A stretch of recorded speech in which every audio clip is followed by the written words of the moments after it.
Hello everyone, welcome to the new video from study buzz और मैं हूं अनुभव गुप्ता। सो यार, आज की वीडियो एक बहुत इंपॉर्टेंट गाइड होने वाली है सारे ही एमबीए एस्पिरेंट्स के लिए कि जो भी बच्चे इस साल अपनी एमबीए प्रिपरेशन स्टार्ट करना चाहते हैं उससे पहले कुछ बहुत इंपॉर्टेंट एफएक्यूज है, कुछ बहुत इंपॉर्टेंट चीज़ें हैं जो आपको जानने की ज़रूरत है। इस वीडियो को एंड तक ज़रूर देखना, बिकॉज इस जर्नी पे जाने से पहले आपको क्या क्या चीज़ें आपको पता होनी चाहिए वो डेफिनेटली इस वीडियो के थ्रू आज आपको पता चल जाएंगी। तो चलिए शुरू करते हैं। इससे पहले फ्रेंड्स हम स्टार्ट करें, I would like to request to please channel को सब्सक्राइब करके बेल आइकन जरूर प्रेस कर देना ताकि सारी इंपॉर्टेंट वीडियोस की नोटिफिकेशन आपको मिलती रहे। और आप हमारी ऐप भी डाउनलोड कर सकते हो, वहाँ पे आपको कैट एमबीए के मॉक्स एंड वीडियोस मिलते हैं। और आप हमारे साथ इंस्टाग्राम पे भी कनेक्ट हो सकते हो। हमारा इंस्टाग्राम हैंडल है StudyBuzz_education और फेसबुक ग्रुप का नाम है StudyBuzz। तो फ्रेंड्स, सबसे पहले अगर हम बात करें कि कौन सी मोस्ट इंपॉर्टेंट चीज़ है जो बच्चों को पता होनी चाहिए एमबीए प्रिपरेशन से पहले, वो है भाई टारगेट एग्जाम्स। मैक्सिमम बच्चों को सिर्फ कैट के बारे में पता होता है। कैट मोस्ट इंपॉर्टेंट एग्जाम है लेकिन इकलौता एग्जाम नहीं है। आपका गोल सिर्फ कैट नहीं होना चाहिए, आपका गोल होना चाहिए कि आपको एक अच्छे बी स्कूल में लैंड करना है। चाहे वो आप कैट से करो, चाहे आप जैड से करो, चाहे आप XGMT से जाओ, एनमैट से NMIMS में जाओ, स्नैप से सिम्बोसिस में जाओ, SRCC में जाओ, या CET से आप JBIMS में जाओ, CUT के थ्रू चाहे आप टिस में जाओ, या CMAT के थ्रू भी आप JBIMS या और भी टॉप कॉलेजेस के अंदर जाओ। इसके अलावा अदर भी कुछ एग्जाम होते हैं। फॉर एग्जाम्पल मान लीजिए जैसे PGDAB का एग्जाम होता है, माई कैट का एग्जाम होता है। तो आपको सबसे पहले मैक्सिमम एग्जाम्स को टारगेट करना है और इनके लिए सबकी प्रिपरेशन आपको साइड बाय साइड करनी है। मेजरली सारे एग्जाम्स की प्रिपरेशन में कॉमन सिलेबस सेम होता है, कुछ कुछ एग्जाम टू एग्जाम कुछ चीजें वेरी करती है। तो आपको इन सारे ही एग्जाम्स का पैटर्न एंड सिलेबस पता होना चाहिए स्टार्ट करने से पहले। और कोई भी एग्जाम मिस नहीं करना चाहिए, क्योंकि यू नेवर नो कौन से दिन कौन सा एग्जाम अच्छा चला जाए और वो कॉलेज आपका कन्वर्ट हो जाए। तो आपको सारे ही एग्जाम्स के लिए अपीयर करना चाहिए, सिर्फ कैट के लिए नहीं, कैट के लिए भी करना है और बाकी सब के लिए भी करना है।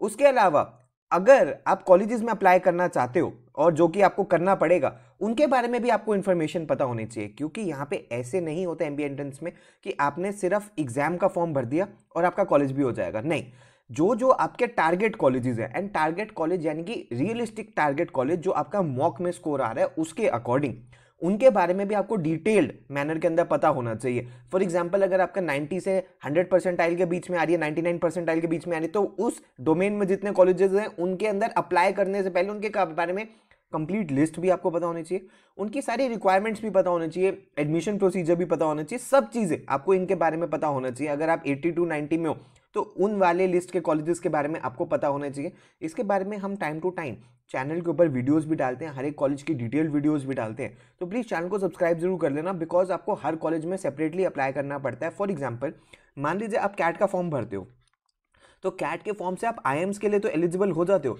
लेकिन बहुत सारे आईएम्स हैं वो अपना अलग भी फॉर्म भरवाते हैं। फॉर एग्जांपल, रोहतक अपना अलग फॉर्म भरवाता है, अमृतसर अपना अलग फॉर्म भरवाता है। लेकिन जो बाकी सारे कॉलेजेस हैं जो कैट स्कोर एक्सेप्ट करते हैं, उनका आपको सेपरेटली फॉर्म भरना है। फॉर एग्जांपल, जैसे एसपी जैन हो गया, अगर आपने एसपी जैन में सेपरेटली अप्लाई नहीं किया तो आप इसके अंदर कंसिडर नहीं होगे। जैसे एमडीआई हो गया, जैसे आईएमआई हो गया, जैसे 4 हो गया, हर कॉलेज में आपको सेपरेटली अप्लाई करना पड़ेगा। तो इनके बारे में डिटेल इंफॉर्मेशन आपके पास पता होनी चाहिए और आपको यह भी पता होना चाहिए कि कॉलेजेस क्या चाहते हैं। उसके बाद आपको आपका सेल्फ एनालिसिस पता होना चाहिए कि जो भी सिलेबस है, जो भी मटेरियल है, उसमें कितना आपको आता है और क्या करना है, कौन से स्ट्रेंथ एरियाज है। फॉर एग्जांपल, मान लीजिए अगर आप एक इंजीनियर है और आपको लगता है कि यार क्वांट आपका एक स्ट्रेंथ पार्ट है, तो अब आपको वर्क साइड बाय साइड आपके वर्बल और DILR पे भी करना चाहिए। और ऑन दी कॉन्ट्ररी, अगर आपका वर्बल स्ट्रांग है तो आपको ये फोकस भी करना है कि आप क्वांट किस तरीके से कर सकते हो और वीकनेसेस को कैसे ओवरकम करना है। तो इन सेल्फ एनालिसिस बहुत ज़्यादा जरूरी है आपकी प्रिपरेशन के टाइम पे। और सिर्फ स्टार्टिंग में नहीं, थ्रू आउट द प्रिपरेशन आपको सेल्फ एनालिसिस करते रहना चाहिए। आपको पता रहना चाहिए कि कहाँ पे आप एक्सेल कर रहे हो, कहाँ पे आप वीक रह रहे हो, ताकि आप वीक एरियाज को अपने स्ट्रॉन्ग कर सको। नेक्स्ट, बहुत सारे बच्चों के माइंड में होता है कि सर क्या वर्क एक्सपीरियंस चाहिए, मैं तो फ्रेशर हूँ, वर्क एक्सपीरियंस तो मेरे पास है नहीं, तो क्या मेरा एडमिशन हो सकता है या नहीं हो सकता। सी, अगर हम पिछले कुछ सालों के बारे में बात करें तो एमबीए एडमिशन्स की बिल्कुल ट्रांसफॉर्मेशन हो गई है। अब वर्क एक्सपीरियंस बिल्कुल भी नेसेसरी नहीं रहा। मैक्सिमम बच्चे, मतलब एटलीस्ट आप मान के चलिए कि 30 to 40% बच्चे किसी भी बैच में फ्रेशर्स होते हैं। अगर आपके पास वर्क एक्सपीरियंस है जो कि मिनिमम 1 ईयर से ज़्यादा का होना चाहिए, तो आपको डेफिनेटली उसके एडिशनल मार्क्स मिलेंगे। लेकिन अगर आपका वर्क एक्स नहीं है तो ऐसा नहीं है कि आपके चांसेस बिल्कुल खत्म हो गए। You still have very good chances, because अब कॉलेजेस फ्रेशर्स को बहुत अच्छे से लेने लग गए हैं, ह्यूज नंबर में लेने लग गए हैं। तो वर्क एक्सपीरियंस होना या ना होना आपके लिए कोई मेजर रिस्ट्रिक्टिंग फैक्टर नहीं हो सकता, लेकिन अगर आप वर्क एक्सपीरियंस शो कर रहे हो तो वो जेन्युइन वर्क एक्सपीरियंस होना चाहिए। ऐसा वर्क एक्सपीरियंस होना चाहिए जिसको आप जस्टिफाई कर सको, जिसके लिए आपके पास नेसेसरी डॉक्यूमेंट्स हो। अगर आपके पास नेसेसरी डॉक्यूमेंट्स नहीं है तो उस वर्क एक्सपीरियंस को कंसिडर नहीं किया जाता। उसके बाद फ्रेंड्स आपको अपने सीनियर्स एंड टीचर्स के साथ भी कनेक्ट करना चाहिए, क्योंकि जब भी आप इस प्रिपरेशन के अंदर चलोगे आपके साथ बहुत सारे चैलेंजेस, अप्स एंड डाउन्स हर तरीके के आएंगे। कई बार कंफ्यूजन किसी कॉन्सेप्ट को लेके होता है, कई बार कंफ्यूजन किसी कॉलेज को लेके होता है, कई बार कंफ्यूजन किसी एग्जाम को लेके होता है। तो stay connected with your seniors and teachers जो इस प्रोसेस से निकले हैं, क्योंकि वो आपको डेफिनेटली हेल्प कर पाएंगे। हम भी हेल्प आपको कर सकते हैं इस चीज़ के अंदर। तो अगर आपकी कोई क्वेरी है तो आप हमें भी कॉन्टैक्ट कर सकते हैं, बिकॉज हर एक एस्पिरेंट के माइंड के अंदर जो भी फर्स्ट टाइम इस जर्नी के अंदर आता है बहुत सारी उसको गाइडेंस चाहिए होती है, बहुत सारी उसको मेंटरशिप चाहिए होती है, बहुत सारी उसकी कंफ्यूजन होती है। तो उन सबको क्लियर करने के लिए प्लीज अपने सीनियर्स एंड टीचर्स के टच में आपको डेफिनेटली रहना चाहिए। उसके बाद अब आपको मोड ऑफ प्रिपरेशन भी चूज करने की जरूरत है। मोड ऑफ प्रिपरेशन यानी कि जो भी आप एग्जाम्स के लिए अपियर कर रहे हो उसके लिए आपको किस तरीके से प्रिपेयर करना है।